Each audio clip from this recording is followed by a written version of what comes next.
नमस्कार, आप देख रहे हैं 4 PM। मैं हूं आपके साथ सिमरन।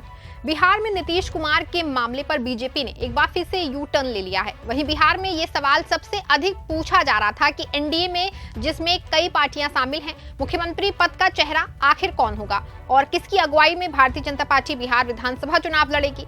इस पर बीजेपी नेता दिलीप जायसवाल का जवाब आया और उन्होंने कहा कि ये फैसला केंद्रीय नेतृत्व करेगा। इसके बाद से सियासी पारा हाई हो गया।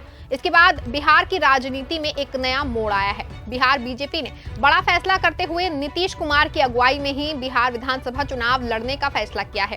भाजपा ने कहा है कि विधानसभा चुनाव से पहले नीतीश कुमार के नाम पर ही ठप्पा लग दिया, जिससे मालूम होता है कि बिहार में अभी भी नीतीश कुमार की पकड़ ज्यादा मजबूत है। वहीं वर्तमान में नीतीश कुमार मिशन बिहार पे निकल चुके हैं। नीतीश कुमार सोमवार को प्रगति यात्रा के पहले चरण की शुरुआत पश्चिम चंपारण से कर चुके हैं। हालांकि इस यात्रा के शुरू होने के वक्त राज्य के दोनों डिप्टी सीएम विजय कुमार सिन्हा और सम्राट चौधरी नजर नहीं आए। बता दें कि मुख्यमंत्री नीतीश कुमार अपनी यात्रा की शुरुआत बेतिया के वाल्मीकि नगर के घोटवा टोला से की। मुख्यमंत्री इस दौरान विभिन्न पार्टियों में क्षेत्रों में गए और लोगों की राय भी ली। अपनी यात्रा के दौरान सीएम कुमार ने करोड़ों की योजनाओं का शिलान्यास और उद्घाटन भी किया। इस यात्रा के जरिए नीतीश कुमार महिलाओं से संवाद कर रहे हैं, उनकी समस्याओं को समझ रहे हैं और निवारण के लिए अधिकारियों को निर्देश दे रहे हैं। यात्रा के पहले चरण में मुख्यमंत्री 23 से 28 दिसंबर तक 6 जिलों में जाएंगे। कार्यक्रम के अनुसार मुख्यमंत्री नीतीश 24 दिसंबर को पूर्वी चंपारण, 26 को शिवहर सीतामढ़ी, 27 को मुजफ्फरपुर और 28 दिसंबर को वैशाली का दौरा करेंगे। बीजेपी के वरिष्ठ नेता अमित शाह के एक बयान ने बिहार में एनडीए हरकत में आ गई है। दरअसल अमित शाह ने पिछले दिनों एक कार्यक्रम में कहा था कि बिहार में अगला चुनाव किसके चेहरे पे लड़ा जाएगा, इसका फैसला बीजेपी और जेडीयू की बैठक में लिया जाएगा। ये खबर बिहार पहुंची तो वहां राजनीतिक गलियारों में हलचल तेज हो गई। बैठकों का दौर चलने लगा। इस बैठकों के बाद कहा गया कि अगले साल होने वाले विधानसभा चुनाव में नीतीश कुमार ही एनडीए का चेहरा होंगे और मुख्यमंत्री भी वही बनेंगे। बिहार में एनडीए के नेतृत्व को लेकर सवाल इसलिए भी उठाए जा रहे हैं क्योंकि इससे पहले महाराष्ट्र में महायुति ने शिवसेना के एकनाथ शिंदे के चेहरे पे चुनाव लड़ा, लेकिन चुनाव परिणाम आने के बाद सीएम बने बीजेपी के देवेंद्र फडणवीस। बिहार के उप मुख्यमंत्री और भाजपा नेता सम्राट चौधरी ने रविवार को कहा कि राष्ट्रीय जनतांत्रिक गठबंधन अगले साल बिहार में मुख्यमंत्री नीतीश कुमार और प्रधानमंत्री नरेंद्र मोदी के नेतृत्व में विधानसभा चुनाव लड़ेंगे। भाजपा मुख्यालय में आयोजित संवाददाता सम्मेलन में ये पूछे जाने पर कि आगामी विधानसभा चुनाव में क्या राजकुमार को अपने नेता के तौर पर पेश करने पर पुनर्विचार कर सकता है, तो इस पर उन्होंने कहा कि कोई भ्रम नहीं है।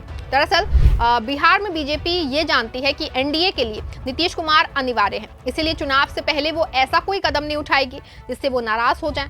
यही वजह थी कि अमित शाह के बयान के बाद बिहार बीजेपी के अध्यक्ष को आगे आकर के ये कहना पड़ा कि 2025 के चुनाव में एनडीए का नेतृत्व नीतीश कुमार ही करेंगे। राजनीति के जानकारों का कहना है कि बिहार की राजनीति में नीतीश कुमार की अहमियत है। ऐसे में बीजेपी को अपना मुख्यमंत्री बनाने के लिए तब तक इंतजार करना होगा जब तक कि नीतीश कुमार खुद ही सक्रिय राजनीति से ना हट जाए। यही वजह है कि बीजेपी के साथ साथ एनडीए में शामिल जीतन राम मांझी की हिंदुस्तानी आवाम मोर्चा और चिराग पासवान की लोजपा को भी नीतीश कुमार का नेतृत्व स्वीकार है। बिहार विधानसभा चुनाव से पहले नीतीश कुमार का टेंशन बढ़ने वाला है। विरोधी के साथ साथ अब साथी भी सीएम नीतीश पर दबाव बनाने लगे हैं। प्रेशर पॉलिटिक्स के बीच जेडीयू के लिए अच्छी खबर यह है कि एनडीए के सभी सहयोगियों ने नीतीश कुमार के नेतृत्व में चुनाव लड़ने का ऐलान कर दिया है। दूसरी ओर हम पार्टी ने जो है बिहार के मुख्यमंत्री से तेजस्वी यादव वाली मांग कर दी है। माना जा रहा है कि चुनाव से पहले मांझी ने नीतीश कुमार को सियासी तौर पे फंसा दिया है।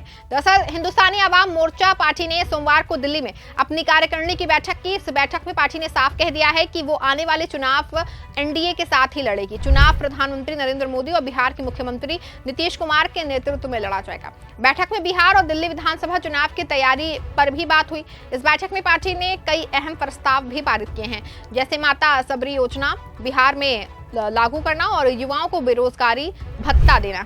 बता दें कि बिहार में चुनाव के लिए भले ही करीब 10 महीने का समय बचा हो, लेकिन मुख्यमंत्री नीतीश कुमार के एक पोस्ट ने बिहार का सियासी तापमान इतना बढ़ा दिया है, इसकी आंच बीजेपी के आला कमान तक पहुंचती हुई नजर आ रही है। बिहार में बहार है, नीतीश कुमार है के बाद जेडीयू ने नारा दिया है। अब बात बिहार की हो, नाम सिर्फ नीतीश कुमार का हो, इस नारे के बाद कहा जाने लगा है कि नीतीश कुमार ने इस पोस्टर के जरिए बीजेपी आला कमान के सामने अपनी मंशा जाहिर कर दी है।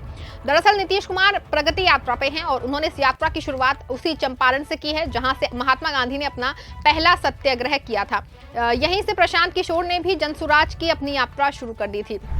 ऐसे में प्रगति यात्रा पे निकले नीतीश कुमार के लिए जो पोस्टर जारी किया गया है, क्या उसे नीतीश कुमार का बीजेपी के लिए संकेत समझा जाए कि नीतीश कुमार महाराष्ट्र वाले एकनाथ शिंदे नहीं है कि चुनाव से पहले जरूरत हुई तो विधायकों को लाकर के मुख्यमंत्री बन गए और चुनाव बाद कम सीटें मिली तो मुख्यमंत्री से उप मुख्यमंत्री बन गए, क्योंकि ये बात तो बिहार में भी होनी तय है। पहले भी जब 2020 के चुनाव में बीजेपी को जेडीयू से ज्यादा सीटें मिली थी तो यही बात उठी कि जब बीजेपी के पास संख्या बल ज्यादा है तो मुख्यमंत्री बीजेपी का ही होना चाहिए। हालांकि तब से बात बिहार बीजेपी के नेताओं ने ही उठाई थी, लेकिन आला कमान के हस्तक्षेप के बाद से ये बात बंद हो गई। मुख्यमंत्री नीतीश कुमार ही रहे, लेकिन वो उस सहजता के साथ सभी कभी कुर्सी पर नहीं रहे। वैसे वो पहले हुआ करते थे, वो हनक भी कभी नहीं रही जैसे पहले हुआ करती थी, क्योंकि बीजेपी की ओर से उनके दाएं और बाएं एक एक उप मुख्यमंत्री बिठा दिए गए हैं, जिसके बाद जो है नीतीश कुमार को सामंजस्य बिछाना ही पड़ा। वहीं अब जब एक बार फिर से चुनाव है तो नीतीश कुमार के सामने महाराष्ट्र का मॉडल है, जहां कम सीटें मिलने पर एकनाथ शिंदे को मुख्यमंत्री से उप मुख्यमंत्री बनाने में बीजेपी को जरा भी वक्त नहीं लगेगा, और वो भी तब जब महाराष्ट्र में नेतृत्व का सवाल उठा था। तो अमित शाह ने कहा था कि अभी तो मुख्यमंत्री एकनाथ शिंदे ही हैं, लेकिन चुनाव बाद सब बदल गया है, मुख्यमंत्री उप मुख्यमंत्री हो गए, उप मुख्यमंत्री मुख्यमंत्री हो गए, लिहाजा डर तो स्वाभाविक है। रही सही कसर गृह मंत्री अमित शाह के बयान ने पूरी कर दी है, जिससे उनसे बिहार में एनडीए की लीडरशिप पर सवाल उठा था। तो उन्होंने कहा था कि फैसला बीजेपी के संसदीय बोर्ड में होगा, जबकि इससे पहले खुद अमित शाह ने यह कहा था कि बिहार का अगला चुनाव भी नीतीश कुमार के ही नेतृत्व में लड़ा जाएगा। तो अब वक्त की नजाकत को भांपते हुए नीतीश कुमार ने भी दाव चल दिया है। बता दें कि जब बात बिहार की हो, नाम सिर्फ नीतीश कुमार का हो, बाकी अगर नीतीश कुमार इसी नारे के साथ आगे बढ़े तो बीजेपी के लिए ये नारा गले की फांस भी बन सकता है, क्योंकि इस नारे का मतलब होगा कि बीजेपी और जेडीयू कम से कम बराबर बराबर सीटों पे चुनाव लड़े, जबकि अभी बिहार में नीतीश कुमार के पास बीजेपी के करीब करीब ही आधे विधायक हैं। बीजेपी जब सीट शेयरिंग करती है तो विधायकों के संख्या बल के हिसाब से करती है। ऐसे में 243 सीटों का पर जो बंटवारे की दौरान नीतीश कुमार के सामने जो सियासी कमजोरी आ रही है, उसे वो अपने नए नारे जब बात बिहार की हो, नाम सिर्फ नीतीश कुमार का हो, से दूर करने की कोशिश कर रहे हैं। देखते हैं कि ये नारा कितना और कितनी दूर तक जाकर है। इस खबर फिलहाल बस इतना ही। आप देखते रहें 4 PM। धन्यवाद।